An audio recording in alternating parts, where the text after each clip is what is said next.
Pro kabaddi season 12 के लिए Telugu Titans की टीम किन प्लेयर्स को कर सकती है रिटेन और कौन कौन से प्लेयर्स हो सकते हैं रिलीज, सबके बारे में आपको इस वीडियो में बिल्कुल अच्छे से जानने को मिलेगा। उससे पहले आप चैनल को सब्सक्राइब कर सकते हो और बगल में दिए गए बेल आइकन को प्रेस कर सकते हो। आप सभी को पता है हमने रिटेंशन सीरीज स्टार्ट कर दिया और उन्होंने पहला वीडियो भी डाल दिया है पटना पायरेट्स पे। अगर आपने वो वीडियो नहीं देखा है तो आप आई बटन पे जाके देख सकते हो, वरना इस वीडियो के डिस्क्रिप्शन में भी जाके देख सकते हो, उसका लिंक दिया गया है, वहां से आप पटना पायरेट्स का वीडियो देख सकते हो। इस वीडियो में हम बिल्कुल तेलुगु टाइटंस के बारे में बात करने वाले, जो एक तरीके से फैंस फेवरेट टीम्स में भी आती है, काफ़ी ज़्यादा सपोर्ट रहता है। हैदराबाद का जो गचिबाउली इंडोर स्टेडियम है, सबसे लॉयल फैंस होते हैं तेलुगु टाइटंस के, क्योंकि चाहे जीतती है या हारती है काफ़ी ज़्यादा सपोर्ट मिलता है। और लास्ट सीजन की बात करें तो यही उम्मीद था हमें कि कुछ अच्छा देखने को मिले, तो कुछ ऐसा ही देखने को मिला जब कृष्ण कुमार हुड्डा सर का as a head coach signing हुआ। दबंग दिल्ली के बाद एक दो सीजन के गैप के बाद वो प्रो कबड्डी में लौटे और वो तेलुगु टाइटंस के हेड कोच बन गए थे और हम सब उम्मीद कर रहे थे बहुत अच्छे कोच है, दिल्ली को चैंपियन बनाया है, तो तेलुगु के लिए कुछ अच्छा प्लान करके ऑक्शन में टीम बनाएंगे। एंड कुछ ऐसा ही देखने को मिला जब उन्होंने विजय मलिक, कृष्ण धूल, मंजीत शर्मा जो एक समय दिल्ली में खेला करते थे दबंग दिल्ली में, उनके साथ उनको उन्होंने तेलुगु टाइटंस में लाया और अजीत पवार जैसे प्लेयर्स को रिटेन किया, एनवाईपीस को किया और एकदम नया स्क्वाड बनाया। पवन शेरावत आपके सबसे बड़े खिलाड़ी को एफबीएम कार्ड से वापस लिया। विजय मलिक ने जो रोल निभाया है as a captain, as a player, Pawan की इंजरी के कारण, तब हमें देखने को मिला एक कॉम्पैक्ट स्क्वाड देखने को मिला। आशीष नरवाल जो वो भी पहले दबंग दिल्ली में इनके अंडर ही एज ए एनवाईपी आए थे सीजन 9 में, उनको भी उन्होंने ऑक्शन में लिया और आशीष नरवाल ऐसा लग नहीं रहा था इतना अच्छा करेंगे, लेकिन right from the start coach साहब ने विश्वास दिखाया आशीष नरवाल पे और बहुत ही अच्छा परफॉर्मेंस किया आशीष नरवाल ने और काफ़ी इंप्रेस किया और आशीष और विजय का डुओ काफ़ी सक्सेसफुल हुआ।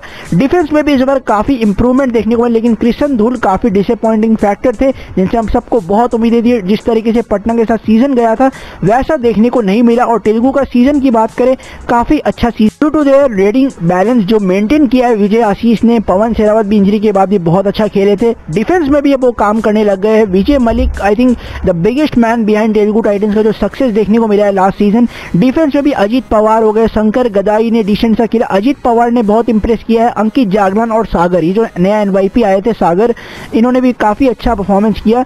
अनफॉर्चुनेटली प्लेऑफ्स में नहीं जा पाई, बिल्कुल नियर टू प्लेऑफ्स थी। एक समय था जब नंबर 1 पे मौजूद थी तेलुगु टाइटंस, इतना अच्छा खेल पाई थी, लेकिन कोई कारण से क्वालिफाई नहीं हो पाई। लेकिन इस बार के लिए क्या रिटेंशन स्ट्रेटेजी होगा उस पर आते हैं। सबसे पहला है एग्जिस्टिंग एनवाईपीज रिटेंशन। अगर आपको रिटेंशन रूल्स उसके बारे में ऑक्शन प्राइस का नहीं पता तो आप लास्ट वीडियो देख सकते हो, वहाँ पे मैं मेंशन कर दूंगा कब से कहाँ तक मैंने क्या बताया है और इस वीडियो का आप देख सकते हो। सबसे पहले एग्जिस्टिंग एनवाईपी मतलब वो खिलाड़ी जो last season as a nominated NYP आए थे और अपना दूसरा सीजन खेलने जा रहे और 100% वो रिटेन होने वाले।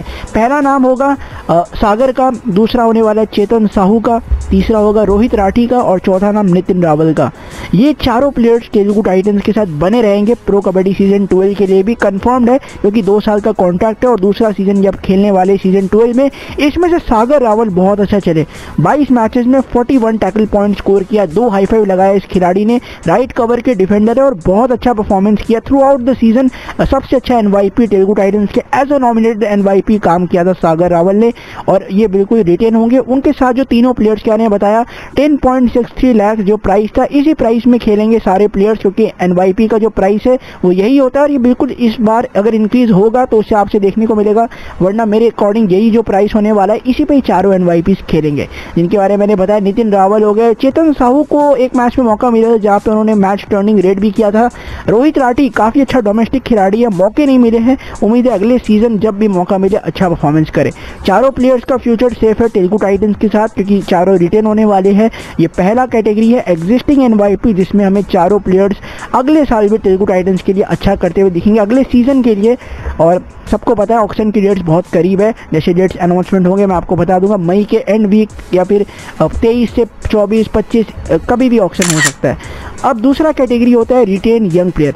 उसका मतलब ये होता है वो खिलाड़ी जो 2 साल अपना एनवाईपी का कॉन्ट्रैक्ट पूरा कर चुका है और अब वो तीसरा सीजन लगातार खेलने जा रहा है इसी टीम के लिए, तो वो बिल्कुल आरवाईपी प्लेयर कहलाया जाएगा। और मैंने इसमें 3 प्लेयर्स को पिक किया जो मेरे अकॉर्डिंग रिटेन हो सकते, जिसमें से कुछ ऐसे नाम पिक किए जो मुझे लगता है डिजर्व करते, जरूर मौके ना मिले हो लेकिन वो अच्छा कर सकते हैं। सबसे पहला नाम है अंकित जागलान का, लेफ्ट कॉर्नर संभाले है तेलुगु के लिए, बहुत अच्छा किया है 2 सीजन से। प्रफुल्ल जवारे और संजीवी एस, ये तीनों प्लेयर्स मेरे अकॉर्डिंग अकॉर्डिंग आरओपी में रिटेन हो सकते हैं इसमें से कोई 2 प्लेयर रिटेन होते हुए दिखे या फिर तीनों ही दिख जाए, लेकिन अंकित जागलान मेरे हिसाब से रिटेन होंगे इसमें से, क्योंकि बहुत अच्छा परफॉर्मेंस किया लेफ्ट कॉर्नर पे लगातार तेलुगु टाइटंस ने भरोसा दिखाया है। साथ ही में प्रफुल्ल जवारे महाराष्ट्र के खिलाड़ी और बहुत ज़्यादा विश्वास था, कोच साहब ने भी कहा था जब मौका मिलेगा हम प्रफुल्ल को लाएंगे। एक मैच में अच्छा किया था, उसके बाद उतना चल नहीं पाया, मौके नहीं मिले। संजीवी एस ने भी कुछ बार मैच टर्निंग रेट किया, अब इंडियन रेलवेज में भी इनका सिलेक्शन हुआ है फेडरेशन कप के लिए, उम्मीद है वहाँ अच्छा करेंगे। अंकित जागलान की बात करते हैं, लास्ट सीजन 22 मुकाबलों में 45 टैकल पॉइंट स्कोर किया था, 2 हाई फाइव स्कोर किया अंकित जागलान ने। तो अंकित जागलान मेरे अकॉर्डिंग बिल्कुल रिटेन होने चाहिए आरवाईवी में। अच्छा परफॉर्मेंस कर, एक नया खिलाड़ी आया है, 2 साल मतलब 2 सीजन ही हुए खेलते हुए, लेकिन इतना ज़्यादा मैच्योरेसी, परफॉर्मेंस लेवल काफ़ी अच्छा है। और तेलुगु टाइटंस ऑफ कोर्स इनके साथ जाएगी। लेफ्ट कॉर्नर पे मुझे लगता है कोई चेंजेस होगा और इनको रिटेन करना बिल्कुल सही फैसला है। प्रफुल्ल जवारे जो कि आपके रेडर है, संजीवी एस, ये दोनों रेडर्स और ये लेफ्ट कॉर्नर तीनों को आरवाईवी में आप रिटेन कर सकते हो सकता है 3 में से कोई एक को करो, एक आई डोंट गेस होगा। 2 रिटेंशन तो बिल्कुल होने चाहिए 3 में, कम से कम 2 प्लेयर्स या फिर तीनों को रिटेन कर लो, क्योंकि तीनों इसके प्रोबेबल कंटेंडर्स है। प्रफुल्ल जवारे, संजीवी एस ज़्यादा मौके मिले नहीं है, लेकिन दोनों काफ़ी अच्छा काम कर सकते हैं। संजीवी एज अ ऑलराउंडर भी बेहतर कर सकते हैं, इंडियन रेलवेज में भी सिलेक्शन हुआ है उनका, उम्मीद है अच्छा करेंगे। और प्राइस की बात करते तो आरवाईवी में थोड़ा इंक्रीमेंट होते हुए दिखेगा। एनवाईपी का कॉन्ट्रैक्ट जा चुका है, तो अब आरवाईवी में आप बहुत आगे जा चुके हैं, प्रमोट हो चुके एक लेवल, तो 14.98 लाख में अंकित जागलान को मिल सकता है। काफ़ी कैलकुलेशंस किया है, 15% इंक्रीमेंट वाला जो रूल है उसको देखते हुए भी ना देखते हुए भी ये प्राइस सेट हो सकता है। संजीवी एस को अराउंड 15.07 15.09 लाख मिल सकता है एज अ आरवाईवी, क्योंकि कैटेगरी सी में है और 13 लाख तो आपका प्राइस है, तो उससे ज़्यादा ही पैसे आपको मिलेंगे। उसके अलावा प्रफुल्ल जवारे को भी 15.09 लाख के आसपास मिल सकते हैं एज अ आरवाईवी प्लेयर, क्योंकि जब आपका कैटेगरी सी है, आपका कॉन्ट्रैक्ट भी बढ़ चुका है, आप एनवाईपी से आरवाईवी आ चुके हैं, तो बिल्कुल पैसे में भी इंक्रीमेंट होते हुए दिखेगा और इसके आसपास आप प्लेयर्स रिटेन हो सकते हैं। देखो प्राइस बिल्कुल भी ऐसा नहीं कि मैं गेस कर रहा हूँ, कैटेगरी सी में तो 13 लाख से ज़्यादा ही मिलेगा, इतना आपको खुद भी पता होना चाहिए। और 15.09 इसी के आसपास आप तीनों प्लेयर्स को रिटेन कर सकते हो। तीसरा एंड सबसे इंपॉर्टेंट कैटेगरी होता है इलाइट रिटेन प्लेयर्स का, वो खिलाड़ी जो ऑलरेडी ऑक्शन में जा चुका है या वो खिलाड़ी जो तेलुगु के साथ लगातार कोई भी फ्रेंचाइज के साथ लगातार 5 सीजन खेल चुका है, अब वो आरवाईवी से यहाँ पे इलाइट प्लेयर बन चुका है। लेकिन तेलुगु टाइटंस की बात करेंगे, सबसे बड़ा सवाल क्या पवन शेरावत रिटेन होंगे, उस पर आगे आएंगे। पहले बात करते हैं क्या रिटेंशन के प्लेयर्स हो सकते हैं मेरे अकॉर्डिंग। सबसे पहले विजय मलिक, आशीष नरवाल, साथ में अजीत पवार, ये तीनों प्लेयर्स इलाइट रिटेन प्लेयर्स में रिटेन होते हुए नजर आएंगे आपको। देखो विजय मलिक, आशीष नरवाल ऑफ कोर्स रिटेन होने वाले, कोई शक की बात नहीं है जिस तरीके से काम किया है। और अभी अगर आपने देखा होगा जो सीनियर नेशनल्स हुआ है, नेशनल गेम्स हुआ है, दोनों ने बहुत अच्छा किया है पंजाब के लिए।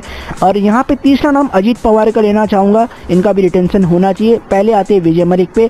लास्ट सीजन 22 मुकाबलों में 172 यानी 172 रेट पॉइंट स्कोर किया था, 7 सुपर 10 लगाया विजय मलिक ने। सुपर 10 को मत गिनो, मतलब जो परफॉर्मेंस था वही। लेकिन तेलुगु टाइटंस को पता चल चुका है, उनको एक फ्यूचर का कप्तान मिल चुका है जो रिटेन होगा, और विजय मलिक बिल्कुल डिजर्व करते हैं। बहुत अच्छा performance through out the season रहा है तेलुगु टाइटंस के लिए और बहुत अच्छा किया है। साथ ही में आशीष नरवाल की बात करते हैं, जो सपोर्टिंग रेडर एक चाहिए था तेलुगु टाइटंस को, वो काम किया।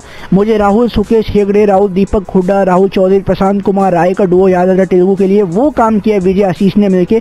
आशीष ने 22 मुकाबलों में 120 रेट पॉइंट स्कोर किया, 2 सुपर 10 ही लगाया, लेकिन उनके 7-8 पॉइंट, 5-6 पॉइंट ने बहुत ज़्यादा मदद किया तेलुगु टाइटंस को। जितने मैचेस खेले आशीष ने अच्छा कंट्रीब्यूशन किया है। तीसरा रिटेंशन मैं चाहूँगा लेफ्ट कवर अजीत पवार का, महाराष्ट्र से है, 22 मुकाबलों में 34 टैकल पॉइंट स्कोर किया। इस बार तेलुगु टाइटंस ने इनको रिटेन किया था, 9 लाख में खरीदा था लास्ट सीजन 10 में, और बिल्कुल अच्छा परफॉर्मेंस है, कर सकते हो इनको रिटेन। तो विजय मलिक देखो लास्ट सीजन 20 लाख में बिके थे, लेकिन इस बार कैटेगरी बी से ए में आया तो 30 लाख तो मिलेंगे ही मिलेंगे ऑफ कोर्स, लेकिन तेलुगु टाइटंस इनको 35.27 के आसपास रिटेन कर सकती है। अब ऐसा नहीं कि 50-60 लाख दे देगी, ऐसा नहीं करेगी, मुझे लगता है नहीं करने वाली है।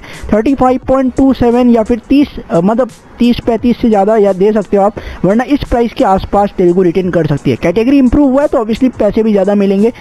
उसके बाद आशीष नरवाल 13 लाख का ऑक्शन में हुआ था इनका प्राइस, लेकिन अब कैटेगरी बी में आ चुके हैं तो कैटेगरी बी का 20 लाख तो प्राइस मिलने वाले, उसे ज़्यादा ही पैसे मिलेंगे। तो 25.78 या 25.80 लाख के आसपास आप आशीष नरवाल को रिटेंशन प्राइस की तरह दे सकते हो। काफ़ी कैलकुलेशंस किए हैं मैंने।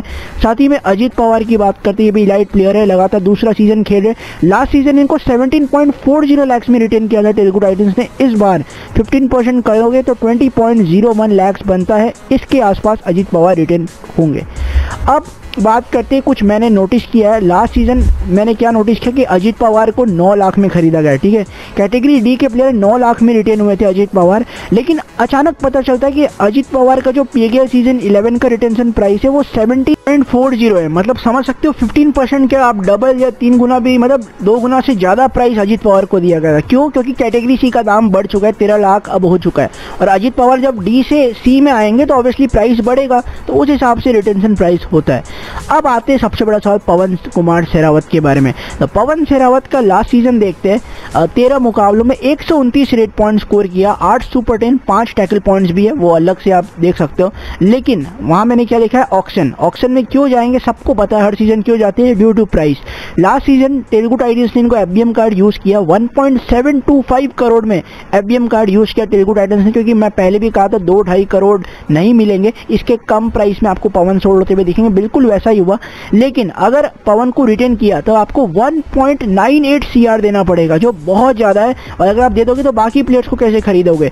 इसी कारण पवन को फिर ऑक्शन में जाना पड़ेगा, और 3 इलाइट रिटेंशन होंगे, विजय मलिक, आशीष नरवाल और अजीत पवार। मेरे अकॉर्डिंग तीनों को रिटेन करना चाहिए, विजय, आशीष ऑफकोर्स और अजीत पवार।